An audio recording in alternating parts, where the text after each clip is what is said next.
Hello' everyone, welcome back to my channel. আজি এইবিধ নতুন ৰেচিপি লৈ আহিছোঁ। নাৰিকলখিনি এনেদৰে আমি অলপ ৰুকি ল'লোঁ, তাত দিলোঁ অলপ গুড়। নাৰিকল আৰু গুড়খিনি মিক্স কৰি প্ৰথমতে আমি কেৰাহী এটাত অলপ ভাজি ল'ম। 5-10 মিনিটমান নাৰিকলখিনি অলপ ভজাৰ পাছত আমি ইয়াক ঠাণ্ডা হ'বলৈ থৈ দিম।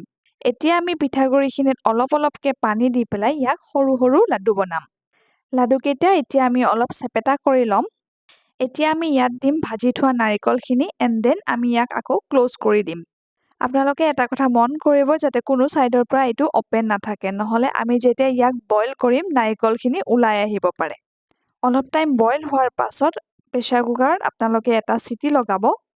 প্ৰেছাৰ কুকাৰৰ ঢাকনখন নিজে নিজে পৰাৰ পাছত আপোনালোকে দেখিব আমাৰ এয়া বইল পিঠা ৰেডি হৈ গ'ল। খুব কম সময়ৰ ভিতৰতে আমাৰ এইবিধ ৰেচিপি ৰেডি হৈ গৈছে।